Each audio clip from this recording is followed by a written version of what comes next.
Salut à tous, on se retrouve aujourd'hui pour parler de mes premiers retours de lecture du Black November.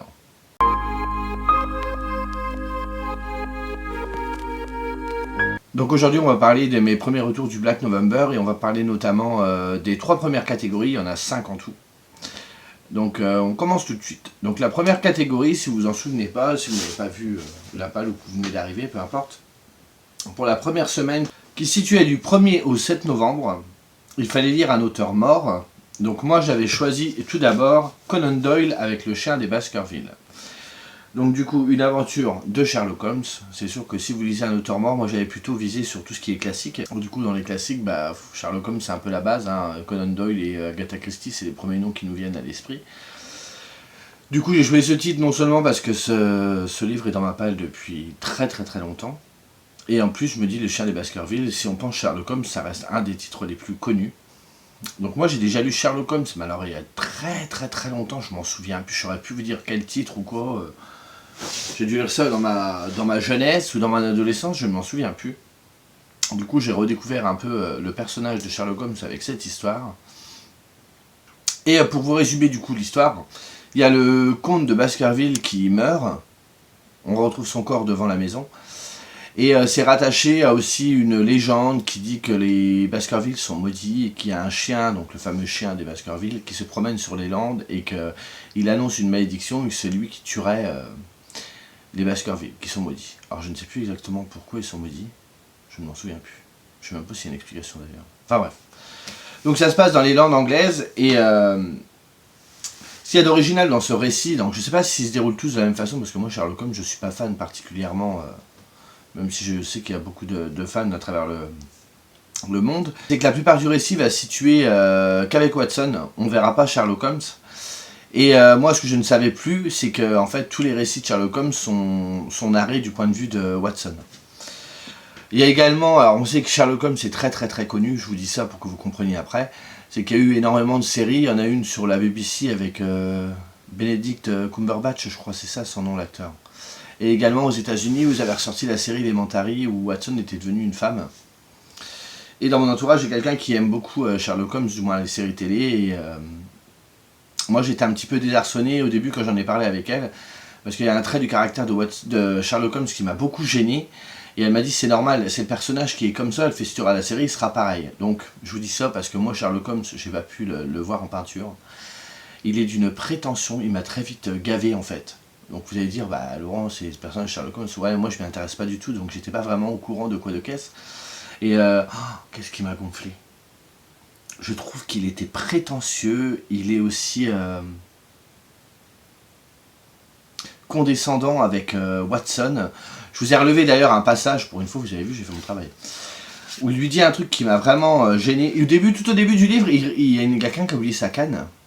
Et Sherlock Holmes dit à Watson, écoutez, à partir de l'objet, dites-moi d'où ça vient, essayez de me donner vos pronostics et ce que vous en pensez, et si on peut remonter le fil du propriétaire de la canne. Donc il y a un moment, donc ils déduisent là-dessus, et Sherlock Holmes a dit un truc qui m'a horripilé, et franchement c'est à la page... vous voyez, le roman il commence là, déjà là il m'a gonflé. Il lui dit... vous n'êtes peut-être pas une lumière par vous-même, mais vous êtes un conducteur de lumière. Certaines personnes dépourvues de génie personnel sont quelquefois douées du pouvoir de le stimuler. Mon cher ami, je vous dois beaucoup. On doit comprendre quoi? T'es un peu con, mais des fois tu dis des trucs pas trop cons et ça m'aide à réfléchir. Et moi après je peux briller derrière toi. Bon après on m'a dit c'est pas grave Laurent, c'est comme ça. Sherlock Holmes c'est quelqu'un qui est très condescendant, qui est très antisocial. C'est le personnage, donc du coup j'ai eu un peu de mal avec lui. Bon ça va, après on le voit plus beaucoup. Et du coup, il y a le docteur Mortimer qui se pointe chez Sherlock Holmes et qui lui explique du coup que le comte est mort et qu'il y a son fils qui revient d'Amérique pour venir habiter chez les Baskerville et qu'il faudrait essayer de faire la lumière sur cette affaire criminelle pour que le fils ne subisse pas la même chose que son père. Donc du coup, il envoie Watson, Watson part et très vite ils vont essayer de démêler le vrai du faux. J'ai beaucoup aimé l'ambiance lugubre parce qu'ils sont à un espèce de manoir et il y a les landes autour et c'est très bien rendu. J'ai beaucoup aimé cet aspect avec le chien qui se promène au loin. Les habitations autour du manoir sont assez éloignées, il faut marcher plutôt pas mal. Enfin, ce passage-là était vraiment bien. La plume de Conan Doyle est vraiment pas dure à comprendre. Je trouve que pour un classique, c'est plutôt abordable. Il n'y a pas vraiment de détails plus que ça, parce qu'il y a des classiques où ça va vraiment s'étendre dans les détails. Là, pas du tout. On va très vite à l'essentiel. J'ai trouvé, par contre, c'était des récits policiers à énigmes. Ça devait être la mode à l'époque. Et c'est très codé, je trouve. Il y a ce truc, c'est tu trouves ça, tu trouves ça, tu trouves ça. Paf, on peut mener à l'énigme. Enfin, c'était très... Ouais, il y avait quelque chose, pas d'artificiel, mais c'est vraiment le policier de base, en fait, le policier classique. Et en même temps, je trouve qu'au niveau de la résolution de l'énigme, il y avait une certaine ingéniosité pour l'époque. Ils ont arrivé à amener un truc, parce que je me posais quand même certaines petites questions. Et quand on nous donne la résolution du pourquoi, je trouvais, ah ouais, c'est pas bête. Franchement, il y avait quand même de l'idée. C'était loin d'être anodin, et il a vraiment cherché... pourquoi je dis ça? Qu'au final, parce qu'on part sur quelque chose d'assez fantastique, avec ce chien là, qui est là depuis des dizaines d'années, que c'est la malédiction, qui va être là contre la famille, qui va tuer tout le monde. Du coup, c'est une sorte d'espèce de spectre ou quelque chose comme ça. Et quand on nous amène la solution du pourquoi et du comment, ah, ça m'a pas laissé sur le cul, je vais pas en aller jusque là, mais je trouvais que c'était bien trouvé. Je me dis, ouais, c'est pas bête du tout. Il avait de l'idée, en fait, l'auteur. Après, ça reste un... Après, je sais pas si c'est un phénomène de mode, mais voilà, ça reste, comme je vous dis, très codé. Ça se lit bien, on n'est pas non plus à tourner les pages comme un taré pour savoir le pourquoi du comment. Parce que je vous dis, ça reste très codé, il y a vraiment... comme une charte à respecter, tu écris un policier à énigme, donc tu dois faire ça, ça, ça. Enfin, c'est le sentiment que j'ai eu dans la structure narrative. Mais le seul truc aussi qui m'a gêné un petit peu, c'est qu'arrivé à la fin, tout à la fin du récit, Sherlock Holmes va reprendre toute l'histoire du début en disant bah écoutez, moi je vais vous expliquer ce qui s'est passé depuis le début. Et il va tout reprendre. Alors que moi j'étais loin d'être bête et j'avais compris. Mais je me dis qu'après c'est un lectorat un petit peu plus jeune. Il faut peut-être remettre les choses dans leur contexte et leur expliquer que tout ce qu'a raconté l'auteur depuis le début tient debout et qu'il n'y a rien qui est laissé au hasard. Alors une lecture sympathique. Franchement, j'en garderai pas un souvenir inoubliable, mais je suis content de l'avoir lu. C'est un livre culte, un classique du policier, donc je suis content de faire partie de ceux qui l'ont découvert. Et du coup, comme j'ai classé 2 titres par catégorie, j'ai mis un autre classique. Donc, celui-ci, Edgar Allan Poe, avec les histoires extraordinaires. Alors, Edgar Allan Poe, je ne l'avais jamais lu. J'avais seulement lu Double Assassinat dans la rue Morgue il y a des années, avec l'école. J'avais gardé un grand souvenir.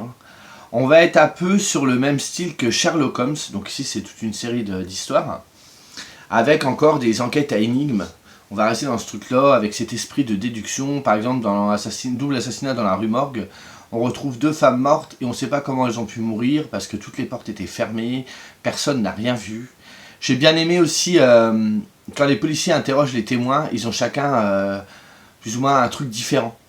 Ils sortent des trucs qui sont complètement différents, comme quoi le point de vue personnel peut un peu brouiller les pistes, parce que chacun a son point de vue. Et les témoins oculaires n'ont pas forcément entendu ou compris la même chose, perçu la même chose. Donc c'était vraiment intéressant, et du coup, pareil, il y a un truc qui m'a énervé, c'est que dedans, les flics, dans une autre nouvelle, je crois que c'est la lettre volée, les flics retournent une maison pour retrouver une lettre, ils ne la retrouvent pas, ils l'expliquent au gars, et le gars en 2-2, il fait « Mais t'inquiète gars, moi j'ai compris ». Et là, il t'explique toute sa théorie. Je trouvais ça un peu, cette prétention à chaque fois, ça m'a gonflé. Après, il y avait une 3e histoire que moi j'ai beaucoup aimé, alors je ne sais plus le titre. C'est le Scarabée d'or. Le Scarabée d'or était vraiment sympa, avec une sorte de chasse au trésor. Jusqu'au bout, je ne comprenais pas où on voulait en venir. C'était assez mystérieux. Et il y a aussi ce principe-là chez Edgar Allan Poe, c'est qu'il va vous sortir des histoires qui semblent tous extraordinaires, du coup, comme le titre. Fantastique. Et il ramène tout à la fin, et il t'explique le pourquoi du comment. Et ça se tient, hein. Mais tout le long, tu dis, c'est pas possible, comment il peut arriver à trouver quelque chose de très terre-à-terre alors qu'on part dans des trucs... Mais non, en fait, c'est juste une histoire de point de vue, de perception, en fait. C'est vraiment bien vu. Par contre, après, il y a une histoire dedans qui est très longue. Parce que vous verrez que moi, j'ai trouvé que dans les histoires, souvent, elles se faisaient écho. Par exemple, Double Assassinat dans la rue Morgue et La lettre volée, c'est le même style d'histoire, donc ça va être une enquête à énigme, avec les 2 mêmes personnages. Après, on va passer au Scarabée d'or, donc un peu isolé. Vous avez le Canard au ballon et Aventure sans pareil d'un certain Hans Pfaall. Ces 2-là parlent d'un voyage en ballon. Et encore une fois, elles se répondent. Et celle-là, mon Dieu. Le Canard au ballon, c'était un enfer, une torture à lire. Je vous explique pas, moi on m'avait vendu Edgar Allan Poe comme un truc extraordinaire et tout. Je m'attendais vraiment à quelque chose de très fantastique, d'un peu morbide, avec des fantômes, très gothique, et il y en a pas du tout quoi. Franchement, le Canard au ballon, il va vous expliquer comment d'un point A à un point B, des voyageurs prennent un ballon et font ce trajet-là d'un continent à un autre, je crois que c'est ça. Oh là là, la lourdeur. Parce qu'en fait, à l'époque, il n'y avait pas de télé. Donc on rentre vachement dans le détail. Mais il va vous expliquer tous les détails techniques et scientifiques. J'avais l'impression d'être C'est pas sorcier avec Jamie. Jamie, explique-nous pourquoi machin. C'était que ça. J'en pouvais plus. Donc au final, j'ai lu vraiment... pas en diagonale, parce que j'ai vraiment tout lu. Mais quand je comprenais pas, je m'arrêtais pas pour relire la phrase. Hein. Je continuais, je dis tant pis, je vais le finir, mais on arrête là. Et pareil pour l'aventure sans pareil d'un certain Hans Pfaall. Mais après, il y a des nouvelles qui peuvent ne pas marcher parce que faut se remettre dans le contexte de l'époque. Là, c'est vraiment un gars qui construit un ballon pour aller sur la Lune. À l'époque, je pense que c'était un fantasme. Nous, depuis, il a été réalisé. Hein. Et du coup, ça n'a pas la même portée. Là-bas, il devait s'imaginer des choses et tout, machin. Et du coup, pareil, il va nous expliquer toute sa montée en ballon. C'était long. Non, mais en fait, là, il y a le truc. Alors, il y a beaucoup de détails, donc moi, je vais pas tout relever déjà. Et dans le fonctionnement. Vous faites passer ça par ça et vous verrez que la diagonale du truc, du machin, de la géométrie. Donc comme je vous le dis, il y a beaucoup de descriptions, donc il faut rester assez concentré. Après, il reste quand même des tableaux pas mal. Hein. Je dis pas que j'ai tout détesté, loin de là. Hein. Tout ce qui était révélation magnétique et les souvenirs de Monsieur Auguste Bedlo, pareil. Ça se répond l'un à l'autre. C'était plutôt intéressant, même si ça part un peu dans de la philosophie. C'était un petit peu quand même spécial. Et l'IGIOC était vraiment sympa. Où on va être sur le portrait d'une femme, et celui-là j'ai vraiment bien aimé. Mais du coup, je vous dis, l'histoire des ballons, l'autre qui part sur la Lune, alors je sais pas si lui il y est arrivé sur la Lune, hein, je vais pas vous le dire. Hein. Par contre, moi j'étais aussi sur la Lune, parce que je peux vous dire que plus d'une fois j'ai décroché du récit, et je me disais, je vais pas y arriver, continue Laurent, continue. Mais vous savez à quel point c'est dur de lire un livre que vous n'aimez pas, et que ça m'intéressait pas, et je me suis dit, allez, on y va, on y va. Et tu tournes les pages et tu vois pas la fin du chapitre arriver, la fin de l'histoire, et tu t'ennuies. Je crois qu'il n'y a rien de pire au monde que de s'ennuyer dans une lecture. C'était vraiment un sacrifice pour moi. Je ne remets pas en cause la plume d'Edgar Poe, hein. Je pense qu'il a plus de... Sa réputation est faite avant lui, que c'est quelqu'un très bien. Mais pour moi, ça ne l'aura pas fait personnellement. Du coup, je dirais que je suis sorti très déçu de cette lecture. Je pouvais le lire qu'en journée, parce qu'arrivé le soir, si tu as les yeux qui commencent à papillonner et à se dire bonjour et que tu commences à t'endormir, lis pas ça, parce que... Quoi que ça peut aider à s'endormir. Je suis méchant. Mais non, alors après on m'a dit que les nouvelles extraordinaires...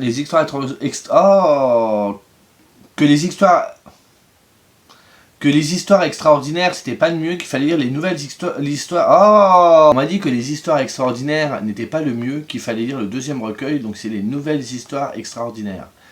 Donc, je les lirai un peu plus tard. Là, je pense qu'on va le laisser un petit peu de côté. Hein. Je vais peut-être pas m'y remettre tout de suite, on va pas être tout de suite dans la souffrance, parce que c'est pas parce que les autres ont aimé que j'ai forcément aimé.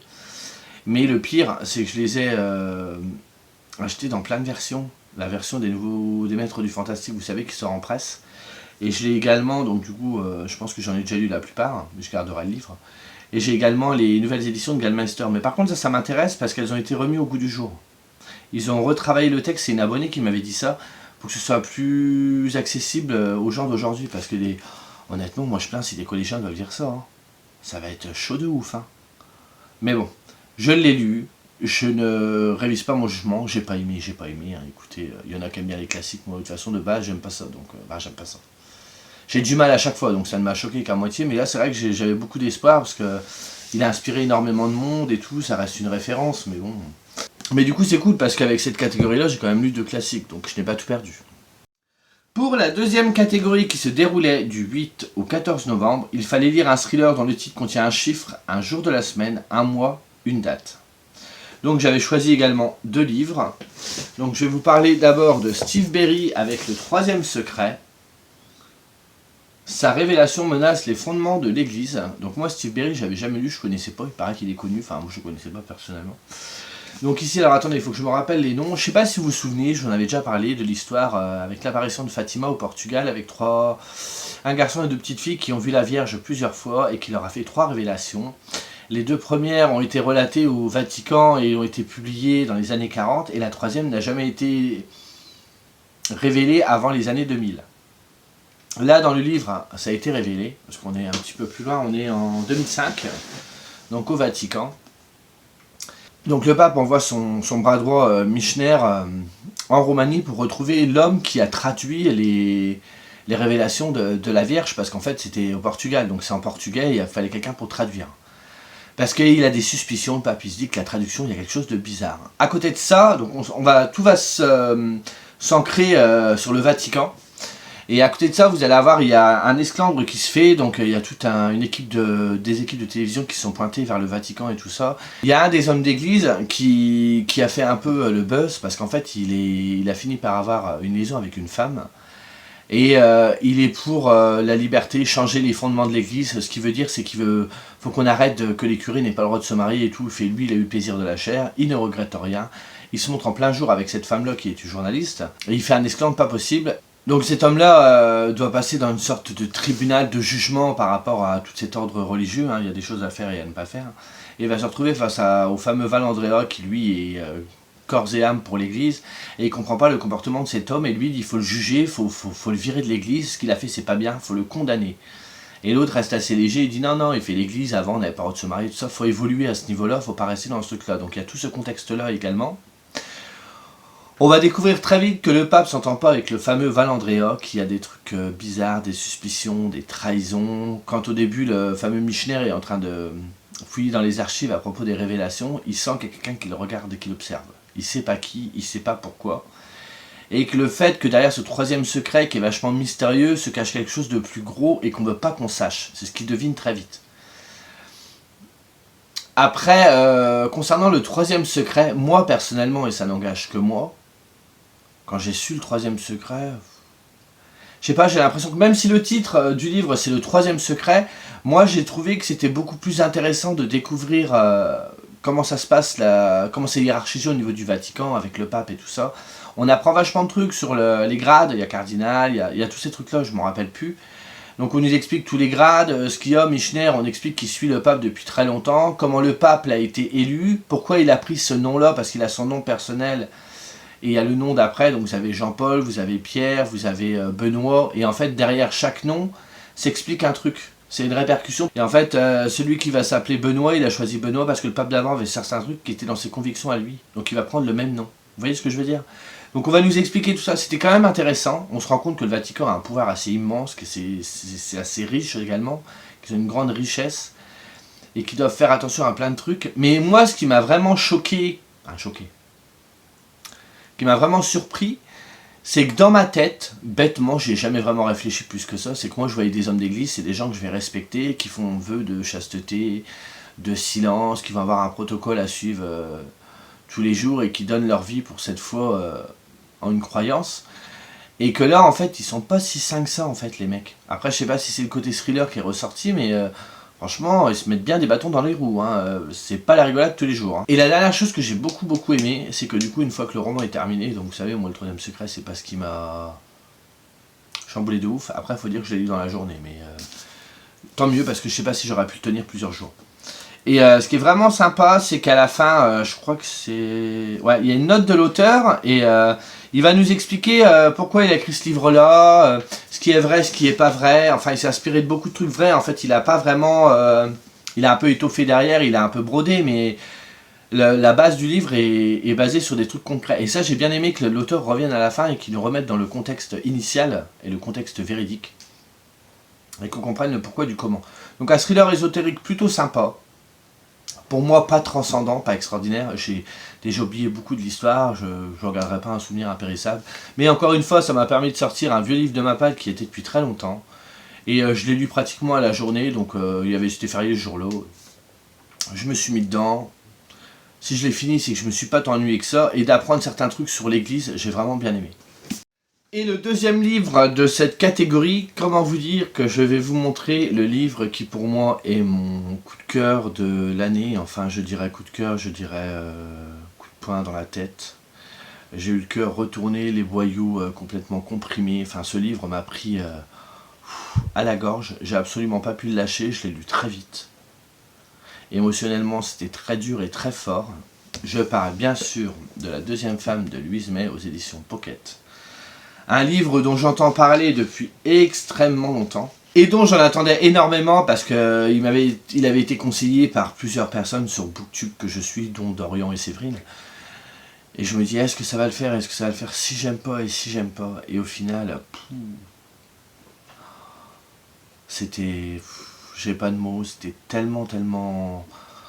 Alors l'histoire, je vais pas trop revenir dessus.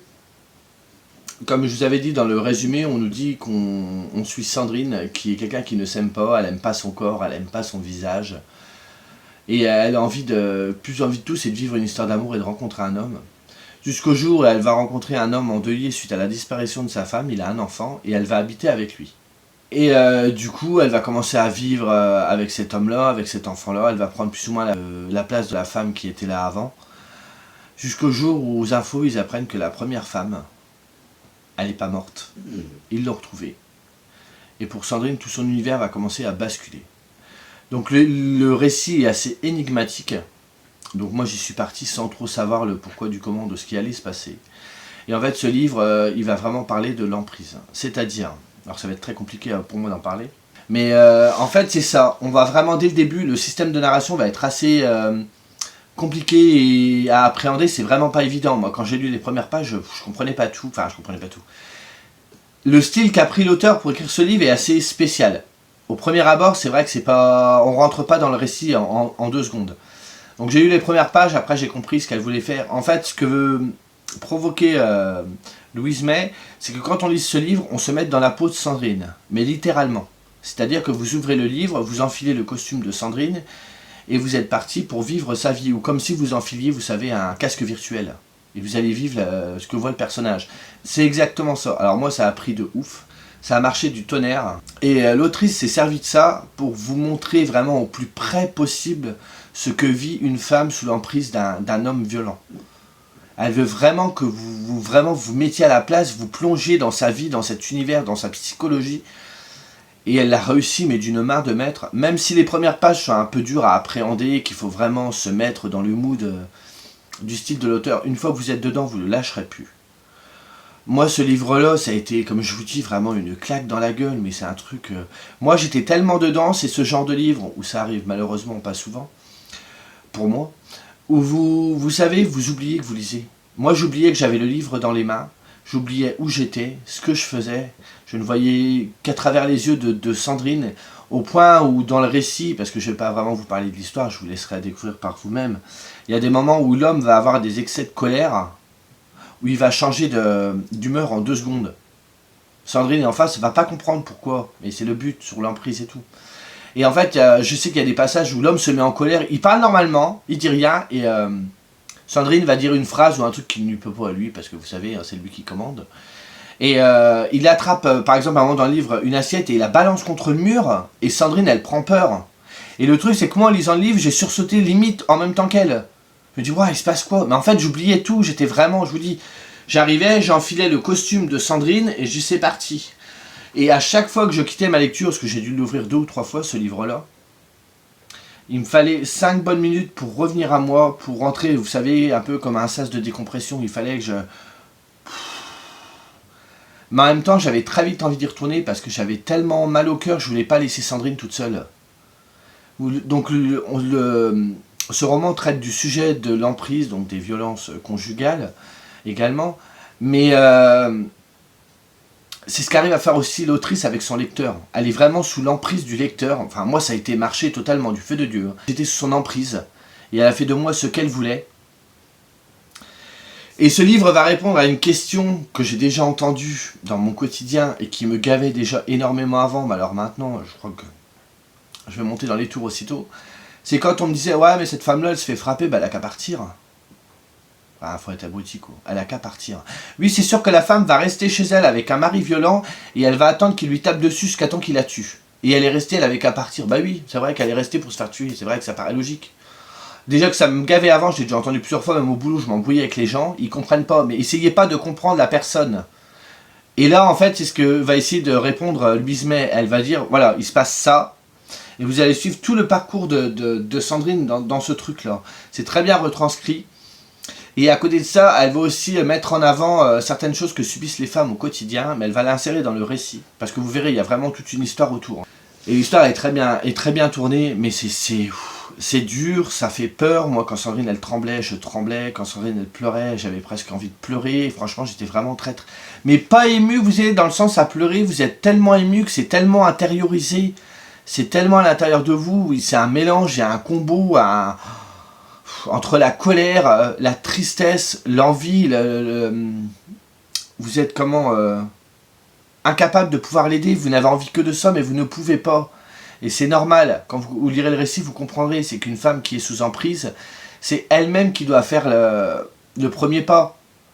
Et du coup, vous ressentez toute cette fragilité dans la personne de Sandrine, mais également de l'entourage. Parce que l'entourage, si demain vous avez quelqu'un, je vous le souhaite pas, je le souhaite à personne, mais qui a connu ça, ou quelqu'un était sous emprise, que tu n'as qu'une envie, c'est qu'elle parte. Parce que tu sais qu'il peut y arriver n'importe quoi et que l'homme est pas bon. Et qu'elle ne le fait pas parce que le déclic doit venir d'elle. Je trouve que dans ce roman, il n'y a rien, mais absolument rien à jeter. Je sais que pour moi, le prénom Sandrine va rester un prénom un peu spécial. Oh, je suis toute... Maintenant, quand j'entendrai le mot Sandrine, il n'aura plus la même consonance pour moi, en fait. Et ouais, j'ai découvert une personne que j'ai accompagnée pendant des moments de souffrance et de... Oh, je sais pas comment vous dire. Parce qu'en fait, il y a la souffrance vis-à-vis de l'autre, mais vis-à-vis d'elle-même aussi, c'est très très dur. C'est limite, c'est peut-être un peu violent psychologiquement. Et en plus, on va vraiment rester du côté de Sandrine, on va jamais mettre en avant le mec qui est en face. Jamais. Il sera jamais trop mis en avant parce que c'est surtout sur Sandrine qu'il faut se concentrer. Moi qui aime beaucoup les romans psychologiques ou qui touchent tout ce qui est psychiatrique, ici vous allez avoir Louise May qui va rentrer dans un détail... assez désarmant, avec des mots simples, mais des phrases absolument chocs. Expliquer, c'est vrai que ça reste compliqué, parce que j'ai vraiment envie de bien vous vendre ce livre, parce qu'il faut absolument le lire. Je me dis qu'on pourrait peut-être le faire lire à des ados, mais je me dis que ça peut être assez violent. Mais pour montrer à des jeunes hommes et des jeunes femmes, pour des jeunes hommes, ce qu'il ne faut pas faire avec une femme, et aux jeunes femmes, ce qu'elles n'ont pas à subir.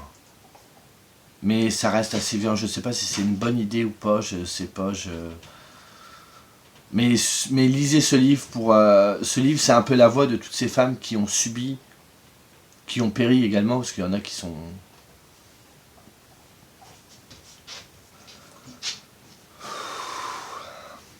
Il y a des femmes qui s'en sont pas sorties, malheureusement.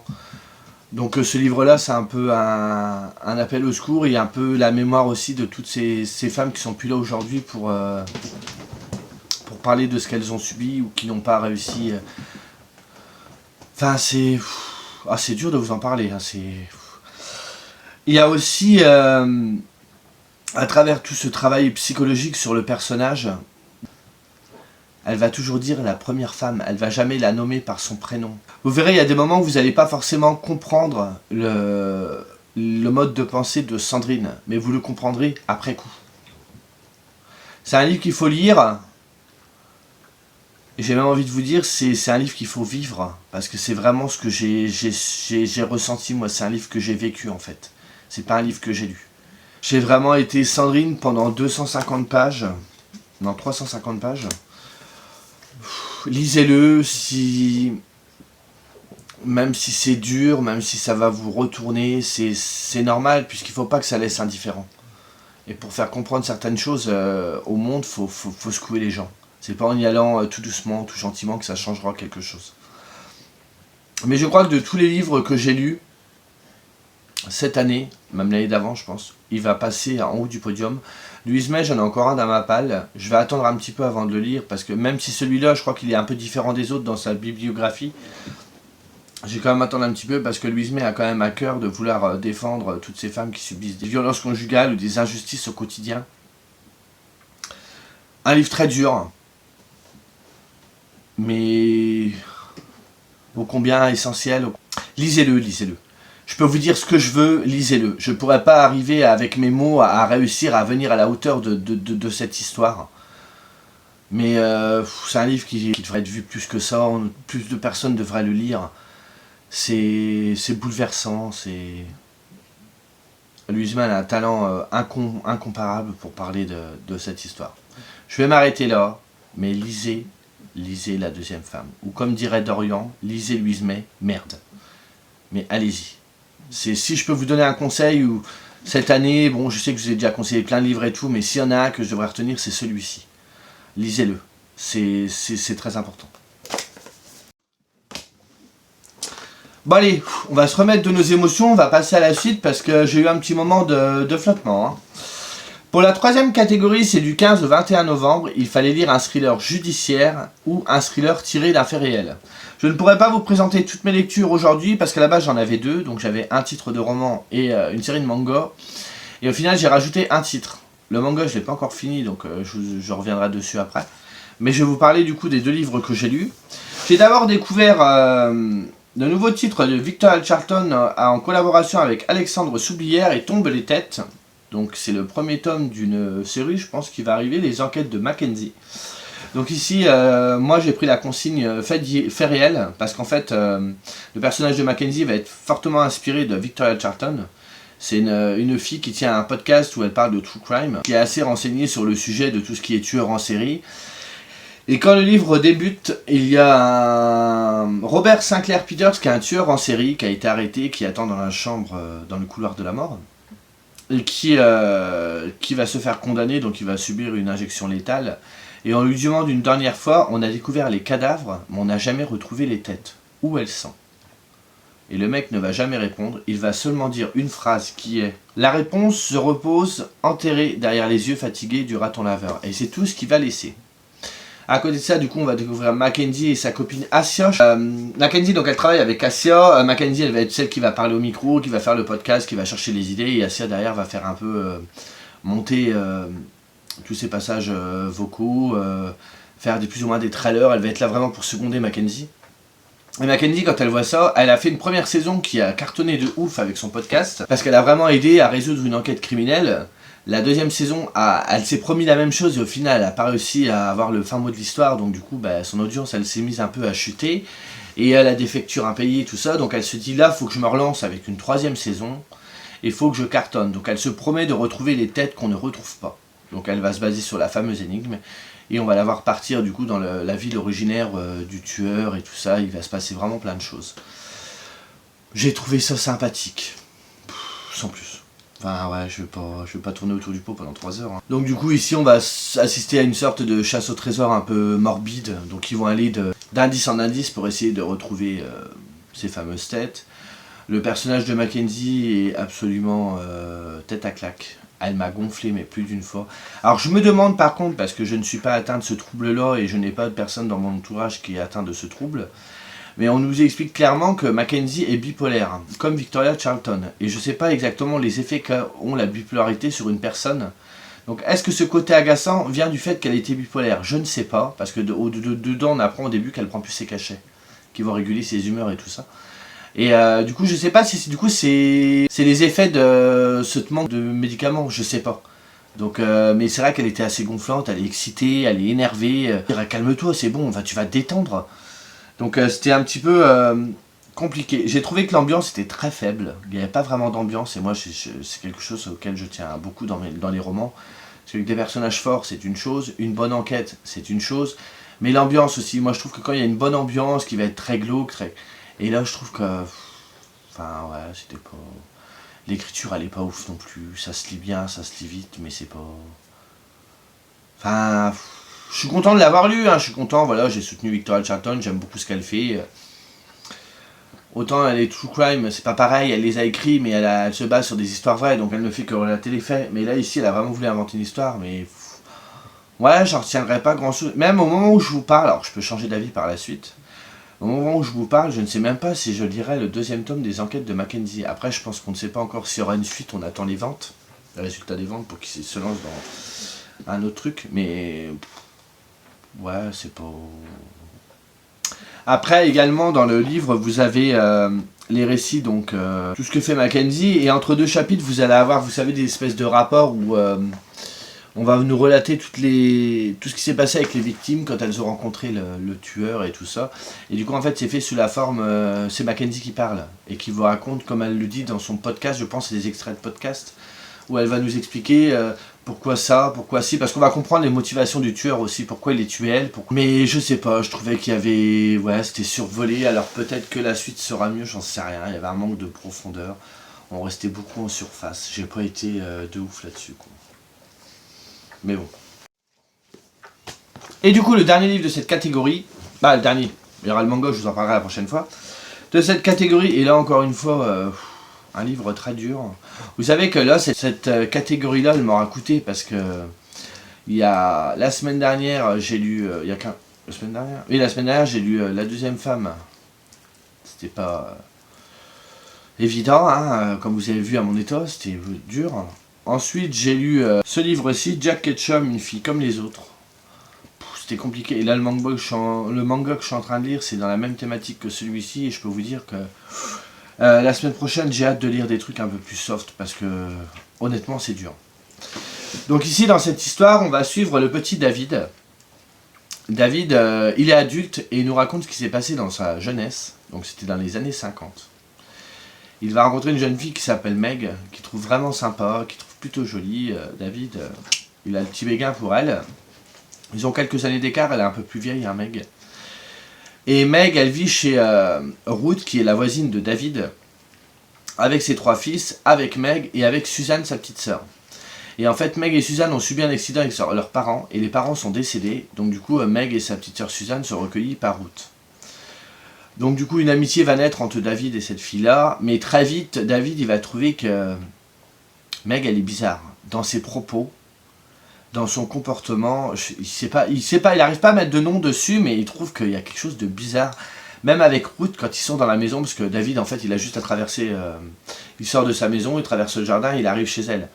Et la mère de David, elle n'aime pas trop qu'il traîne avec Ruth, parce qu'elle est assez spéciale. Et même David, il trouve que des fois, Ruth, elle a un drôle de comportement avec Meg, sans comprendre vraiment ce qui se passe. Donc il faut se dire que c'est également basé sur des faits réels. Pour vous dire un peu plus, faut laisser le temps au livre de s'installer, il fait 350 pages, les 100 premières pages, c'est vraiment, on se met dans l'ambiance de ces années 50. Et petit à petit, il va zoomer. C'est l'impression que j'ai eue au début, vous savez, on va nous parler vraiment de la ville, de David qui se balade, qui raconte ses souvenirs avec Meg, avec machin, avec bidule. Et après, on va se focaliser sur la maison de Ruth. Alors moi, on m'avait prévenu que ce livre-là était assez dur, mais alors je m'attendais pas à ce point. C'est vrai que c'était quand même assez compliqué. Même si le titre, Une fille comme les autres, ne va rien vous dire quand vous allez ouvrir le livre, par contre, quand vous allez le refermer, il va prendre un tout autre sens. Pourtant, Jack Ketchum, dans son écriture, il va pas forcément aller dans les détails. Je trouve que les phrases, c'est ça en fait, moi qui m'impressionne beaucoup, c'est que les auteurs qui vont des fois avoir des phrases et des mots simples, mais ils ont une façon de raconter la chose qui donne une puissance à ce qui est évoqué. C'est impressionnant. Mais là, c'est extrêmement dur. Et en plus, ce qu'il y a de dérangeant, c'est que quand vous lisez le livre, vous avez envie de savoir la suite. Et il y a une curiosité malsaine derrière. Et je me tâtais, il y a des moments, je continue pas. Ah, c'est quand même, je suis un peu quand même. Je suis pas quelqu'un de bien, je suis pris dans le truc et j'ai envie de savoir ce qui va se passer.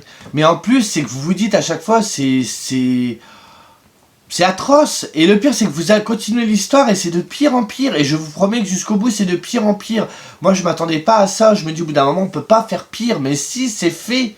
Et le pire, c'est que c'est inspiré d'une histoire vraie. Encore une fois, ce qui est très bien, c'est qu'à la fin, l'auteur nous explique pourquoi et comment il a écrit ce livre, comment lui est venue l'idée, à quel moment il s'est mis à l'écrire, il s'est inspiré de quelle histoire, comment il a découvert la vraie histoire derrière.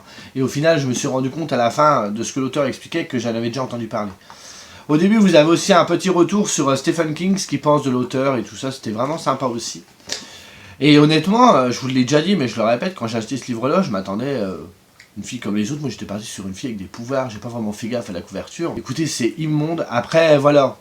Je pense qu'à travers ce livre, Jack Ketchum, je sais pas, mais moi c'est l'impression que j'ai eue, c'est que cette fille, la vraie derrière, alors je ne sais plus son nom de la vraie, je sais pas s'il est donné le nom de la vraie personne. Non, je crois que Jack Ketchum il donne pas son nom.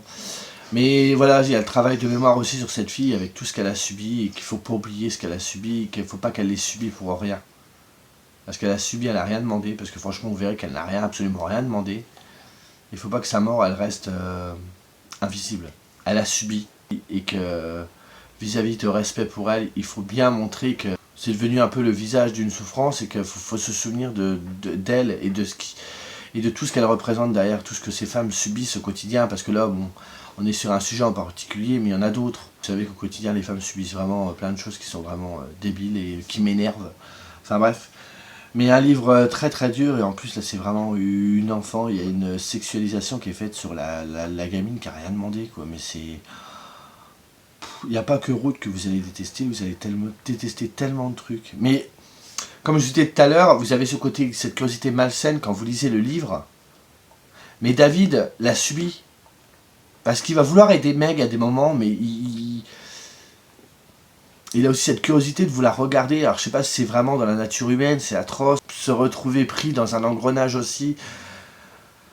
Et nous, c'est l'engrenage qu'il y a, parce qu'au bout d'un moment, on commence à s'attacher aux gens, donc on continue le livre, on continue, on se dit, mais pourquoi tu continues? C'est atroce ce qui se passe, pourquoi tu continues à lire? Il y avait un sentiment de culpabilité chez moi, tel que l'auteur, le héros l'explique dans le livre.